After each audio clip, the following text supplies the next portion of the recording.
आपण पाहतोय पंतप्रधान नरेंद्र मोदी यांच्या अध्यक्षतेखाली एक महत्त्वाची उच्चस्तरीय बैठक पार पडतेय।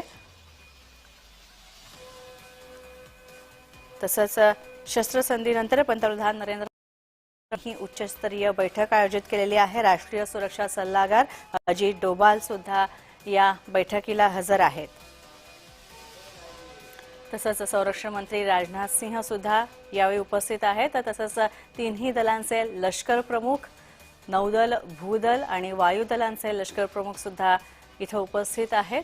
सध्या शस्त्रसंधी झालेली आहे, मात्र आता यानंतर पुढची कोणत्या प्रकारची पावलं उचलण्यात यावीत, तसंच या शस्त्रसंधीला पाकिस्तान कशा प्रकारे साथ देतोय, पाकिस्तानची काय भूमिका असणार आहे, काय या पुढची त्यांची सगळी खेळी असणार आहे, या सगळ्या संदर्भात चर्चा करण्यासाठी ही बैठक आयोजित करण्यात आलेली आहे। आणि राष्ट्रीय सुरक्षा सल्लागार अजित डोभाल सुद्धा या बैठकीत हजर आहेत।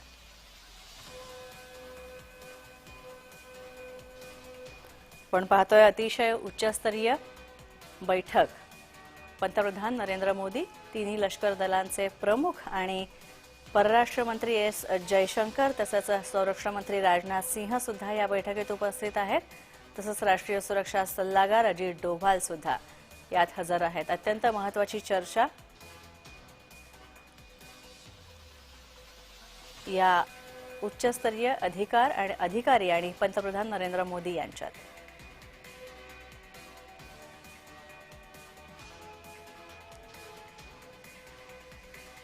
आपण पाहतोय नवी दिल्लीत एक महत्त्वाची बैठक। काल शस्त्रसंधी लागू झाली आणि शस्त्रसंधीनंतर आता पाकिस्तानकडून हल्ले थांबलेले आहेत आणि पंतप्रधान नरेंद्र मोदी यांच्या सोबत ही उच्चस्तरीय बैठक आयोजित करण्यात आलेली आहे। राष्ट्रीय सुरक्षा सल्लागार अजित डोभाल तसंच संरक्षण मंत्री राजनाथ सिंह, परराष्ट्र मंत्री एस जयशंकर आणि आपल्या तिन्ही सैन्य दलांचे प्रमुख इथे हजर आहेत या बैठकीसाठी।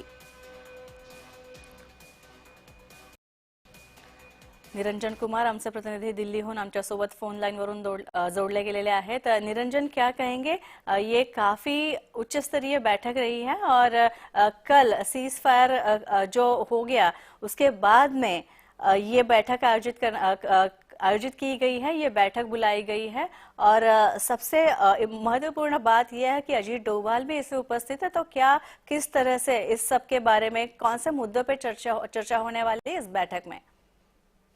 जी देखिए, ये जो बैठक है प्रधानमंत्री आवास पर, ये बहुत ही बड़ी और अहम बैठक है। इस बैठक में तमाम बड़े लोग मौजूद हैं। प्रधानमंत्री हैं एस जयशंकर हैं जो विदेश मंत्री है, रक्षा मंत्री राजनाथ सिंह हैं, तीनों सेनाओं के अध्यक्ष हैं, इसके बाद आईबी के प्रमुख हैं।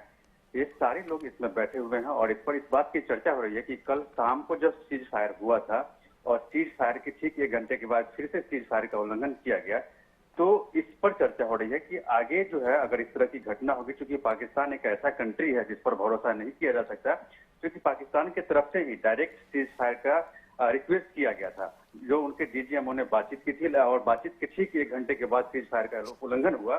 तो इसी पर चर्चा हो रही है कि आखिर हम कैसे इस स्थिति को निपटेंगे, आगे किस तरह की तैयारी करेंगे, बॉर्डर पे सुरक्षा जो हमारी है वो कैसी होगी, इसको लेकर के चर्चा हो रही है। साथ में ये भी मैं बता दूं आपको कि अभी भी बॉर्डर पे जो है सेना पूरी तैयारी में है, पूरी मुस्तैदी में है, ताकि अगर किसी तरह की कोई घटना होती है तो उसका जवाबी कार्रवाई किया जाए।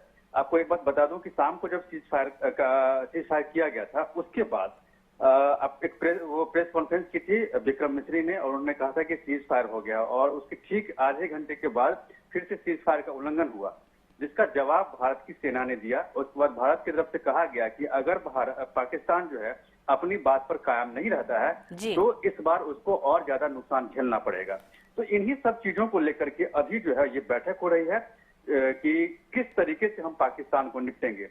भारत ने पहले भी कहा था कि हम जो है पाकिस्तान पर डायरेक्ट हमला मैंने नहीं किया है, मैंने जो है आतंकवाद के खात्मे को लेकर के उनके जो वहां पर अड्डे थे उनको मैंने नेस्तनाबूद किया। हमारे निशाने पे न तो पाकिस्तान की सरकार थी, न सेना थी और न ही वहां के आम नागरिक थे। हमने सिर्फ इस आतंकियों को नष्ट करने का काम किया है, ये भारत की सरकार ने कहा था। और ये भी है आपको याद होगा कि ये कहा गया था भारत सरकार की तरफ से कि अगर भारत पर कोई आतंकी हमला होता है तो उसे भारत सीधा जी युद्ध निरंजन, माने। धन्यवाद इस सारी जानकारी के लिए, और इस पे आप नजर बने रहिए।